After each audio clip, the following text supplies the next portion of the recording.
Hello, everyone. My name is Arwan. Welcome to my podcast. And today we're going to be discussing one of the most important speeches ever given by anyone, and even more so, one of the most important speeches ever given by a president. We're talking about John F. Kennedy's inauguration speech. Given January 20th of 1961, it's one of the most studied speeches of all time, especially given by a president. But what makes it so good?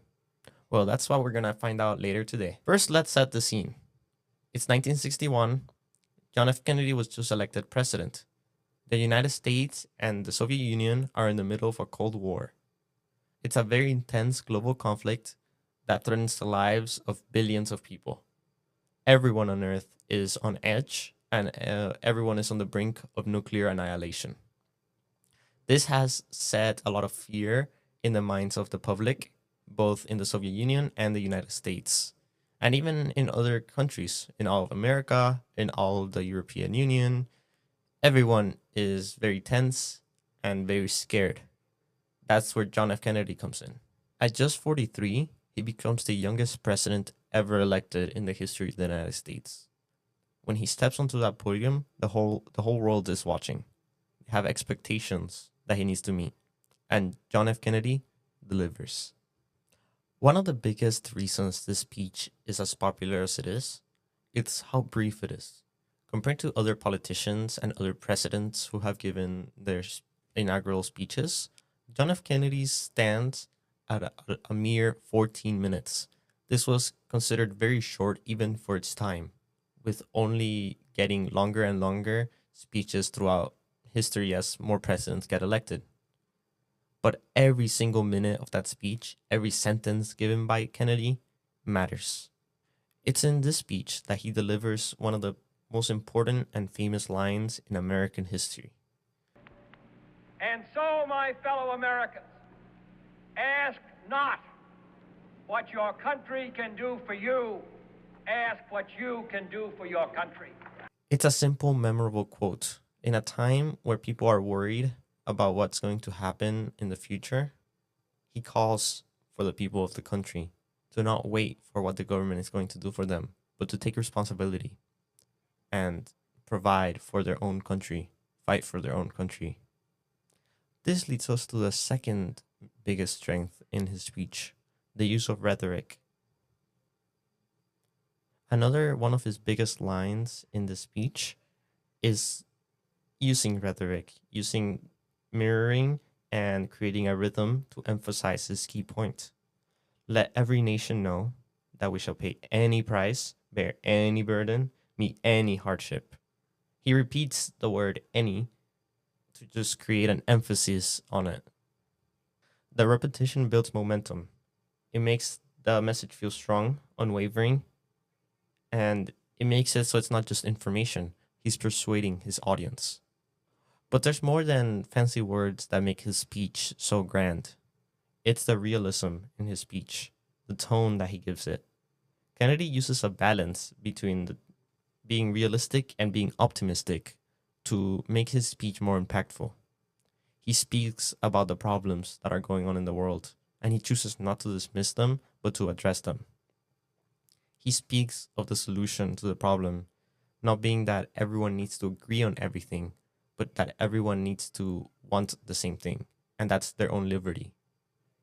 He uses the line, My fellow citizens of the world, ask not what America will do for you, but what together we can do for the freedom of man. Here he reaches out not only to Americans, but to the entire world. He knows that we're not always going to be on the same page, but we're always going to agree on one thing, and that's wanting our own freedom. Amidst the Cold War, this was even more important than at any other point in history.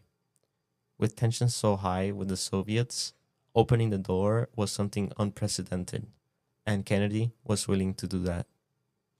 But you might be wondering, what impact did this have in the American public? What difference did Kennedy make?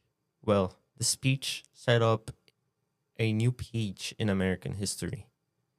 It led the United States to open its doors not only for its own success, but for the success of the entire world.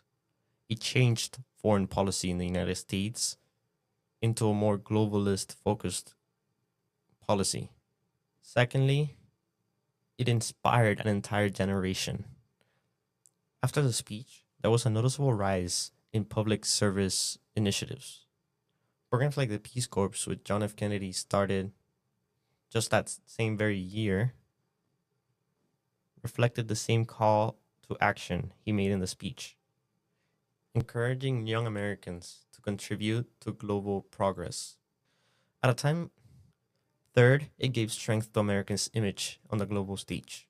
At a time when propaganda and perception mattered deeply in the Cold War, Kennedy's speech projected confidence, moral purpose, and unity. It reassured allies and sent a clear message to rivals. The United States was determined, but also open to cooperation.